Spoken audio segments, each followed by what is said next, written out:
एक चीनी गुड़िया के घर में पानी के लिए 2 मटके थे, जिन्हें वो रोजाना एक लकड़ी पर बांधकर अपने कंधे पर रखती और फिर नहर से पानी भरकर घर लाती। अच्छा, उन 2 मटकों में से एक मटका बिल्कुल ठीक था, लेकिन दूसरा टूटा हुआ था, कुछ हिस्सा उसका टूटा हुआ था।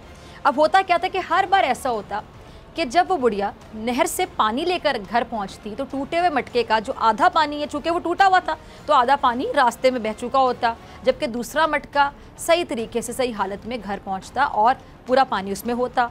अच्छा, साबित मटका अपनी परफॉर्मेंस से, अपनी कारकर्दगी से बिल्कुल मुतमईन था और टूटा हुआ जो मटका था ना, वो बिल्कुल समझ लें कि बड़ा मायूस था। हत्ता कि वो अपनी ज़ात से भी नफरत करने लगा था कि आखिर क्यों वो अपने फ़राइज़ को इस अंदाज में पूरा नहीं कर पाता जिसकी उससे उम्मीद की जाती है।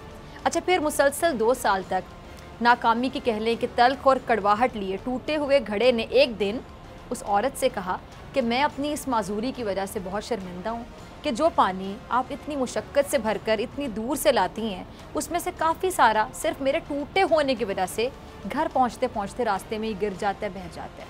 अच्छा, घड़े की बात सुनकर वो खातून मुस्कुराई और कहने लगी कि क्या तुमने इन सालों में ये नहीं देखा कि मैं जिस तरफ से तुमको उठा कर लाती हूँ उधर तो फूलों के पौधे पौधे, और जबकि दूसरी तरफ कुछ भी नहीं उगा हुआ। मुझे इस पानी का पूरा पता है जो तुम्हारे टूटने की वजह से गिरता है, बहता है। जितना पानी बहा है इन 2 सालों में मुझे बिल्कुल पता है, और इसीलिए मैंने नहर से लेकर अपने घर तक के रास्ते में फूलों के बीज बो दिए थे ताकि मेरे घर आने तक वो रोज़ाना इस पानी से सैराब होते रहा करें। इन 2 सालों में मैंने कई बार उन फूलों से खूबसूरत गुलदस्ते बनाकर अपने घर को सजाया और महकाया, यानी तुम तो मेरे इतने काम आए हो। अगर तुम मेरे पास ना होते तो मैं इस बहार को देख ही ना पाती जो तुम्हारी वजह से मुझे नज़र आई है। अब इस कहानी से हमें क्या सबक मिलता है? एक है कि कोई भी ऐसा शख्स या चीज़ नहीं है जिसमें कोई खामी ना हो। हम में से हर शख्स में कोई ना कोई खामी होती है, किसी में किसी तरह की होगी, किसी में किसी तरह की होगी, लेकिन खामी होगी ज़रूर, कोई परफेक्ट नहीं होगा। अब कोई ना कोई कमी, लेकिन हमारी जो खामियाँ हैं ना, माजूरियाँ, ये एक दूसरे के लिए अजीब कह लें और एक अलग सी तासीर रखती हैं, और हम पर वाजिब है कि हम एक दूसरे को उनकी खामियों के साथ एक्सेप्ट करें, कबूल करें। हमें एक दूसरे की उन खूबियों को मेरे ख्याल से देखना चाहिए, उन खूबियों पे ज़्यादा ध्यान देना चाहिए, तवज्जो देनी चाहिए, बल्कि उनको उजागर करना है जो लोग अपनी खामियों और माजूरियों के बोझ में दब कर नहीं दिखा पाते हैं।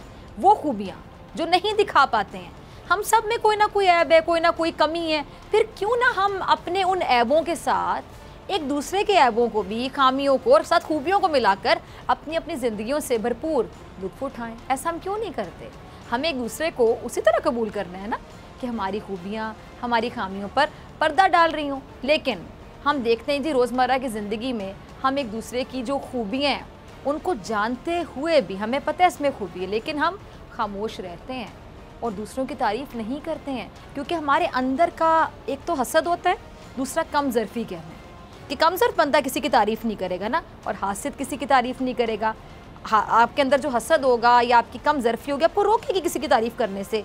मुआशरे में दूसरों की खामियों को हाईलाइट करना, हाँ, ये अलबत्ता हमारा पसंदीदा बड़ा फेवरेट मशगल है। सियासत की अगर मैं बात करूँ, और सियासत करने का तो बुनियादी उसूल अफसोस के साथ कहूँगी, अफसोस के साथ यही बन चुका है पॉइंट स्कोरिंग जिसको कहा जाता है, यानी एक दूसरे पर इल्ज़ामों की बुछाड़ कर दें, सोचे समझे बगैर जो दिल चाहता है बोलते चले जाएं, इल्ज़ाम तराशी करें और वोट हासिल करें, एक दूसरे पर करप्शन के इल्ज़ाम की बुछाड़ करें और ख़ुद को साफ करें, दूसरे को गंदा करें। ये रिवाज है, शुरू से चलता आ रहा है। हमारे जो सियासी रहबर हैं एक दूसरे को कह लें कि नीचा दिखाने के लिए ना कोई भी मौका हाथ से जाने नहीं देते, बल्कि हर वक्त उस मौके की ये तलाश में रहते हैं जहाँ ये अपने मुखालिफिन को दबा सकें, गंदा कर सकें, उस पर कीचड़ फेंक सकें। अच्छा, जो मैंने कहानी अभी आपको सुनाई थी, उसमें दूसरों की खूबियों को तलाश करने की नसीहत की गई है, लेकिन सियासत में तो एक दूसरे की जो खूबियाँ हैं वो भी खामियाँ बना दी जाती हैं। ऐसा ही है, यानी हर वक्त मनफी सियासत का रुझान चल रहा होता है। हमारे रहबर दूसरों के मंसूबों पर अपने नाम की तख्ती लगाकर खुद से मंसूब कर लेते हैं। अब इसका क्या मतलब हुआ? यानी अवाम की आंखों में सीधा सीधा धूल झोंकने की कोशिश करते हैं और अवाम इसी ब्लेम गेम की सियासत को देखकर परेशानी का शिकार है कि आखिर कौन सच्चा है, कौन झूठा है, कौन सच बोल रहा है और कौन झूठ बोल रहा है।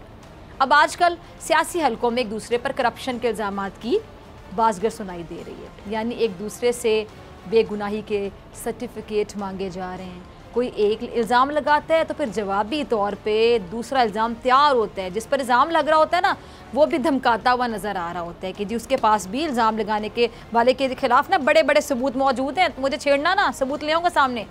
अच्छा, मुझे एक बात समझ में नहीं आती कि अगर सबूत मौजूद होते हैं, बड़े सबूत मौजूद हैं, तो पेश कर देना, पेश क्यों नहीं किए जाते? एक दूसरे को जब आप इतना गंदा कर रहे होते हैं, ये तो कह नहीं सकते कि आप लोग एक दूसरे का लिहाज कर रहे होते, फिर सबूत है, सबूत भी सामने लें। पीछे आप लोग कसर कौन सी छोड़ते हैं? तो फिर सबूत भी लें, इंतजार क्यों किया जाता है? वहाँ पे इतना नरम दिल कैसे, नरम हाथ कैसे? और मुझे लगता है जो हमारे रहबर है ना, ये बेसिकली एक दूसरे की जो कमज़ोरियाँ हैं ना, उनका फ़ायदा उठाना जानते हैं, लेकिन वक्त आने पर। असल में आवाम की किसी को परवाह नहीं है। आवाम की परवाह हो ना तो फिर वक्त ना देखा जाए। आप समझ रहे हैं मेरी बात? लेकिन जब वक्त का इंतज़ार किया जा रहा होता है तो फिर प्रॉपर प्लानिंग के साथ। अब आप देखें कि वज़ीर-ए-आज़म इमरान खान साहब ने एहतसाब के नाम पर इक़्तिदार हासिल किया और वज़ीर-ए-आज़म साहब के बकौल उन्होंने इंसाफ पर मबनी एहतसाब के लिए बड़ी कोशिशें की, लेकिन वज़ीर-ए-आज़म कहते हैं कि जी वो जब बड़े बड़े ताकतवर माफिया के गिर्द हाथ डालते हैं तो माफिया कहता कि उससे इंतकाम लिया जा रहा है, इंतकामी सियासत की जा रही है, उन्हें बिला वजह निशाना बनाया जा रहा है।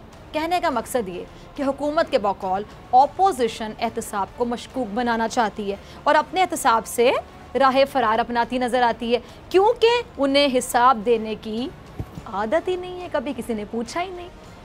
तो फिर आदत कैसे होगी? अब भी कोई कैसे पूछे? समझ रहे हैं आप? इसमें कोई शक वाली बात नहीं है कि वज़ीर-ए-आज़म शफाफ एहतसाब के लिए कोशां हैं, बहुत कोशिश कर रहे हैं, बड़ी जिद्दोजहद की इन्होंने, और इस हवाले से अपनों को भी बख्शते हुए नज़र नहीं आते हैं। ये सही एहतसाब होता है ना, जहाँ पे अपना पराया सब बराबर, बस एहतसाब। अच्छा, जहांगीर तरीन साहब से उन्होंने हिसाब लिया, ये जानते हुए भी कि उनका हुकूमत बनाने में एक अहम किरदार रहा है और वो चाहे तो इमरान खान साहब की हुकूमत के लिए मुश्किल भी खड़ी कर सकते हैं, लेकिन ऑपोजिशन ने भी इमरान खान साहब की इस खूबी की तारीफ़ नहीं की। इस पर भी अलग अलग कहानियाँ, जो जिसका दिल चाहता था बोलता था, मतलब इस पर भी कीड़े तलाश करने शुरू कर दिए गए, ये इसलिए तो ये इसलिए तो ये इसलिए, और ये कहना शुरू कर दी थी इमरान खान साहब तो अपनों का एहतसाब सिर्फ दिखावे के लिए करते हैं जी, जो है ये दिखावा है, तारीफ़ नहीं करनी, बस उसको दिखावा कह दें। यानी खूबी में भी खामी निकाल लेना, खूबी में से भी कीड़े निकाल लेना।